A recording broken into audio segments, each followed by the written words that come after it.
Good evening. Welcome to the National News Broadcast. I'm Kasuni Balachandra. And I am Tilina Udayaratna. We begin with a look at the headlines for tonight. 25 member states refrain from voting in favor of the United Nations Human Rights Resolution on Sri Lanka. The State Finance Minister emphasizes at the Parliament that there is no irregularity in the importation of sugar. The construction of tanks near the Singharaja Forest Reserve is only a project proposal, Minister Chamal states. Tillage of 100,000 acres of barren paddy fields commences on the 25th of March.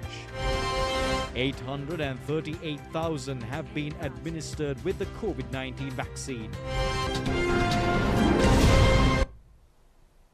Moving on to those and other stories in detail. 25 out of 47 member states of the United Nations Human Rights Council refrained from voting in favor of the resolution brought against Sri Lanka today. Only 22 member states voted completely in favor of the resolution. The resolution A/HRC/46/1 was presented to the country by a 6-member core group led by the Great Britain. However, only Britain, European Commission and Brazil expressed remarks against Sri Lanka during the session held prior to the voting process.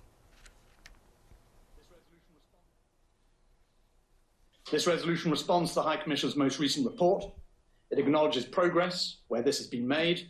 It also reflects the High Commissioner's findings that the human rights situation has deteriorated. Sri Lanka considers the draft resolution to be unwarranted, unjustified, and in violation of the relevant articles of the United Nations Charter, in particular, Article 2, subsection 7. It is based on the rejected report of the OHCHR on Sri Lanka, which was tabled at this session, and which violates the principles of sovereign equality of all states and non-interference in internal affairs. Countries including China, Russia, Pakistan, Philippines, Venezuela, Bolivia and Cuba expressed their views while voting against the resolution. The sponsors of Draft Resolution L1-REV1 disregards the efforts and achievements by the Sri Lanka government to promote and protect human rights, ignores the wishes of the Sri Lanka people, and interferes in Sri Lanka's internal affairs under the guise of human rights, and disrupts the excellent situation of Sri Lanka's development and stability. This draft resolution does not reflect this draft resolution, and we call on other states, members of the HRC, to follow suit. Japan and India expressed their views while taking a stance as intermediate parties. As an immediate neighbor, India has contributed to the relief, resettlement, rehabilitation, and reconstruction process in Sri Lanka after 2009. Our development assistance has focused on the restoration of livelihoods and economic revival, especially in Sri Lanka's northern and eastern provinces. Accordingly, the resolution 46/1 was directed for the voting process. Accordingly, the resolution was adopted at the Council with 22 members, voting in favor with 11 against and 14 abstentions. Even though the resolution was adopted with the backing of more than 11 votes, the international attention was directed in this regard as the majority of the members refrained from voting in favor of the resolution. Accordingly, Minister Dinesh Gunawardena has pointed out that the outcome of the voting process can be considered as a victory claimed by the country under the given circumstances.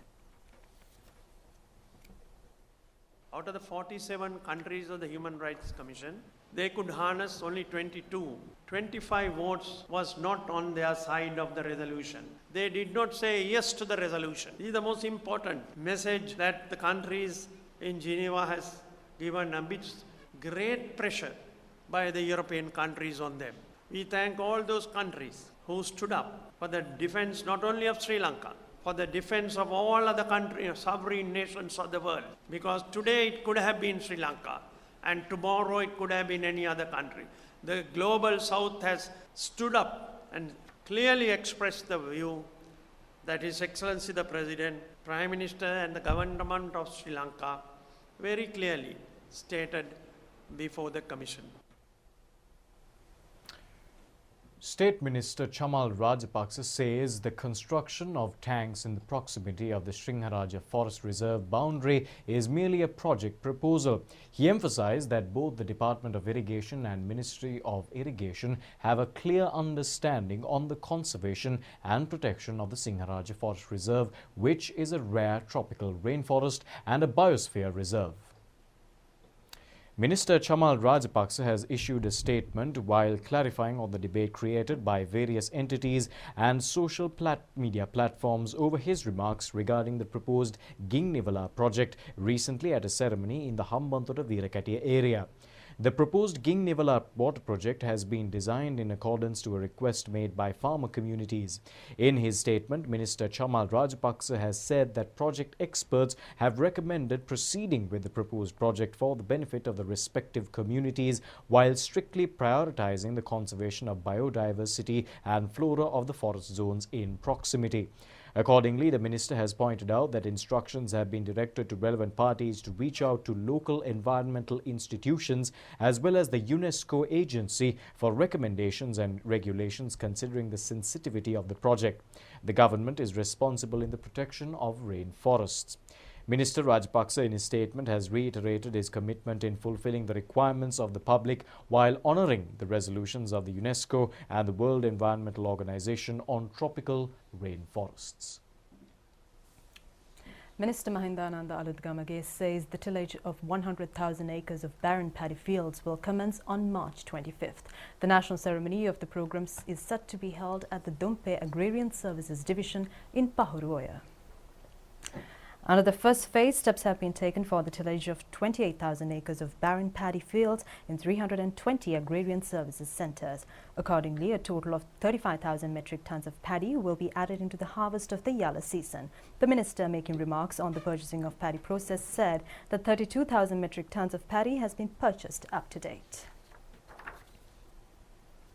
Now, on an update of the COVID-19 situation here in the country, the epidemiology unit says that a total of 838,355 have been vaccinated under the COVID-19 immunization program thus far. The vaccination program has been carried out for the 54th day today. A total of 8,490 persons were vaccinated yesterday. A total of 87,306 COVID-19 recoveries have been recovered in the country. It is a percentage of 96.31. Another 2,799 patients are undergoing treatment at present. A total of 8,060 COVID-19 recoveries have left hospitals from the beginning of this month following complete recovery. Another 248 fully recovered patients were discharged from hospitals today. A total of 142 COVID-19 patients were detected in the country today. Meanwhile, 5 COVID-19 related deaths were reported yesterday. The victims have been identified as residents of Bauda, Nugatalava, Kadavata, Bandaragama and Gaul. They are in the ages of 51, 68, 80 and 78. State Minister of Finance Ajit Nivard Cabral says that no tax irregularity has occurred within the importation of sugar. He made these remarks while addressing the Parliament today. He also said that the government completely rejects the allegations levelled by the opposition based on political motives. State Minister Ajit Nivard Cabral said that the tax on sugar was stipulated at 30 rupees in 2015. However, he said that the relevant tax was reduced to 25 cents in 2016. He added that the tax was again increased up to 15 rupees after 2 months. The State Minister said that the government had the opportunity to make a profit within the period of 2 months from the sugar importation. However, he said that the government refrained from making such a move. He further added that the government not only reduced the price of sugar but reduced the tax rate on big onions from 50 rupees to 25 cents, and for dal the rate was reduced from 5 rupees to 25 cents. The cremation ceremony of late Chief Prelate of the Sri Lanka Amarapura sect, Aggamaha Pandita Most Venerable Kotugoda Dhammavasa Thera, will be conducted with full state honours at the Independence Square in Colombo on the 25th of March. Late Chief Prelate of the Sri Lanka Amarapura sect, Aggamaha Pandita Most Venerable Kotugoda Dhammavasa Thera, passed away yesterday morning. The remains of the late Thera are kept at the Sri Dharmapala Aramaya temple in Mount Lavinia. Renowned as one of the outstanding Buddhist preachers to deliver Dhamma sermons and as a disciplined Buddhist monk, late Most Venerable Kotugoda Dhammavasa Thera was often honoured by the Buddhist community in the country. The late Thera was appointed into the chief prelateship of the Sri Lanka Amarapura sect in 2017. The late chief prelate had rendered a yeoman's service for the betterment of the Buddha Sasana in the country and was bestowed with many local and international accolades for his dedication and commitment towards the Buddha Sasana. Well, that's a wrap on the Rupavahini News Desk for tonight. Join us once again tomorrow. Until then, thanks for watching. Have a great one. Good night.